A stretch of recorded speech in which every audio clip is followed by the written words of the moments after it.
What's up, everybody? This is Johnny Basement, and we are here today to go over. I was going to preview actually the Bills versus the Chiefs today, but I think being the Jet fan that I am, and actually I am rooting for Buffalo the rest of the way, kind of a little sentimental with the Bengals as well, only because the Bengals and the Bills right now, they remind me of the Jets, man. The Jets were just as bad. The Bengals and Bills were bad for so long. Like the Jets and these two organizations have turned their teams around and they are going all in. Think about it. You told us 2-3 years ago that the Bengals would have been in the championship game. No one would have ever believed that. They were horrible. And then you got the Buffalo Bills. Once they drafted Josh Allen, they took off as well. Before we get into this, though, please subscribe to my channel and hit that bell notice so you know when I'm coming in to talk about these games. Now, the reason I'm bringing up Josh Allen is because what we're going to do today is go over the history of the quarterback since Jim Kelly. So you Buffalo Bills fan, which I already know you appreciate Josh Allen, but going down a walk down memory lane of who's been the QB since Kelly, it's kind of a painful one. There's some names in here I've even forgotten, but it's fun because we're on the Josh Allen wagon right now, right? I'm not saying I'm becoming a Buffalo Bills fan, but you guys did the greatest favor by beating the most hated enemy, the enemy of my enemy, the Patriots, right? We all hate them. So let's move forward and see how far Buffalo has actually come since Jim Kelly. Wouldn't you love to win a Super Bowl and just honor Jim Kelly there? Jim Kelly should even get a ring. He should get a ring.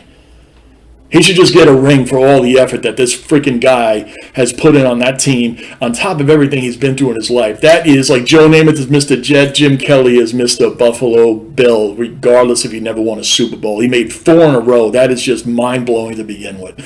So let's take a walk down memory lane here, and let's see what we got going on with Buffalo before the big game today against the Chiefs, which I do believe Buffalo's going to win.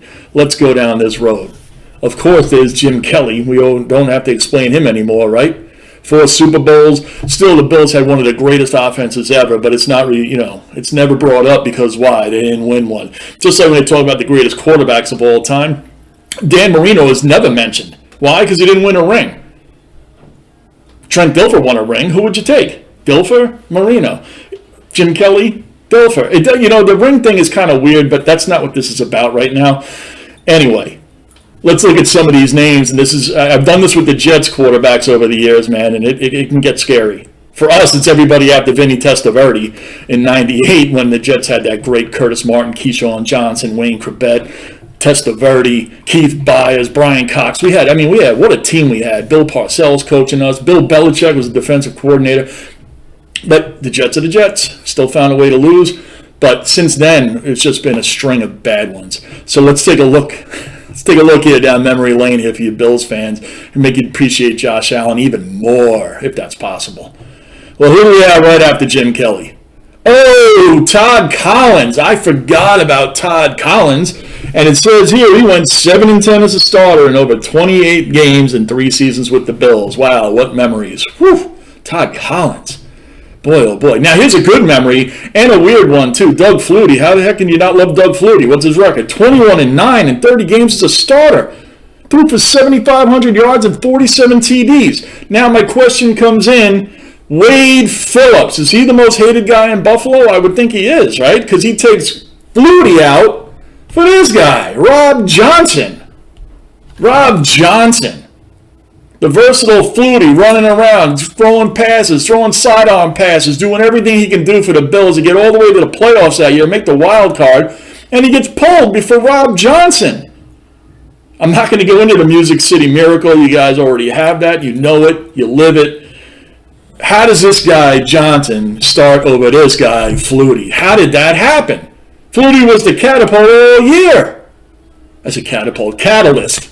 I won't even edit that out. I'm going to leave that there. Anyway, how does that happen?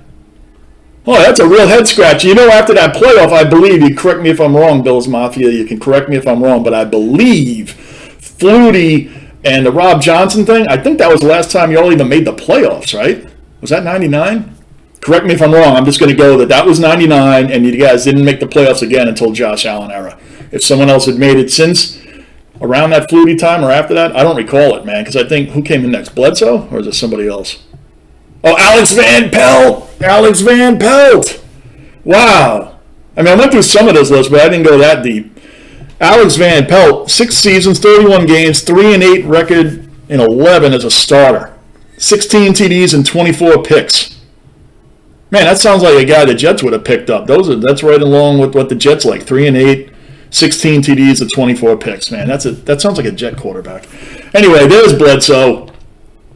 Bledsoe, 3 seasons, 48 games, 23 and 25. You know what?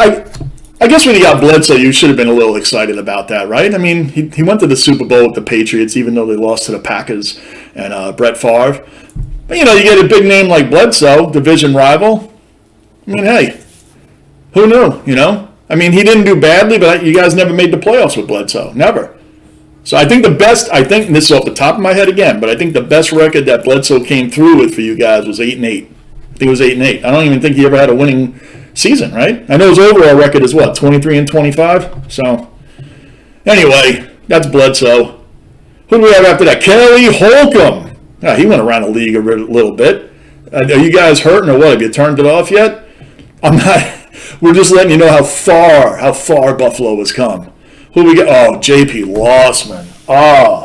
Lostman. Focus on the last name, Lostman.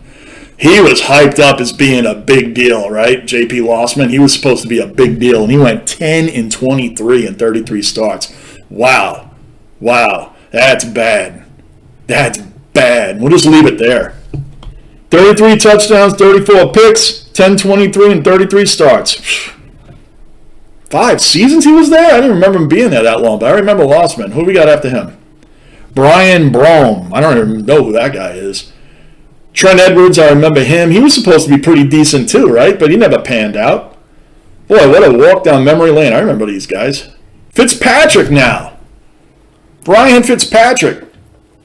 He's been around. I think he wants a jersey from every team for free before he retires, right? Outside of the Patriots, he played for every AFC East team. I mean, he's the only one. He held out on the Jets, right? And when he went Todd Bowles' first year, he won 10 games, and he held out on the Jets. Missed the playoffs by 1 game. I think it's because we lost to Buffalo. That's exactly what happened. We lost to Rex Ryan in Buffalo, the last game of the year. That's the game that we had to win to get in, and we lost. Of course we did. Your team in Buffalo was horrible. The Jets had 10 wins. Fitzpatrick holds out at the end of the season for like $12 million for the year or something. The Jets actually paid him. Fitzpatrick saw what a sucker organization the Jets are, and we paid him. Unbelievable. Unbelievable. Anyway, that's what I remember about Fitzpatrick. He didn't do much for you guys. I mean, he looked like he might, but he didn't really do much. What did he end up? 21 and 32 record. Well, there you go. All right. I keep leaning in because I don't have my glasses on, so some of this is blurry. E.J. Manuel. E.J. Manuel was, I don't know. I thought Tyrone Taylor coming in was better than EJ. EJ, did he go to the Raiders after the Bills? The Bills weren't very good under him either. I don't remember him being great, and I don't remember him being super bad. I don't have much of an opinion on EJ Manuel. He wasn't around that long. How long was he around? 4 seasons. Okay. Did he start all 4? I don't think he did, right? I don't think he did start all 4. Get Jeff Toole? Who's that? Just 2 games. Not even worth talking about. There we go. Dad Lewis, 1 season in Buffalo. I remember him. He played 6 guys. Wow. I actually do remember him. Dad Lewis. Well, here's another one. Kyle Orton, 1 season in Buffalo. I don't even remember Kyle Orton playing in Buffalo. It just says 1 season. I don't even remember that. Did he start? Doesn't even give any numbers for him, so I don't even know if he started or not. But Kyle Orton, this is why the Bills and the Jets, this is why I have a little bit of excitement for the Bills right now, okay? Over these years, the Jets do this too. They signed Frank Reich when he was older, Neil O'Donnell, and then we go after all these guys that are older that had a name at one time. And you know what? And they never pan out. They never pan out, man. They just don't.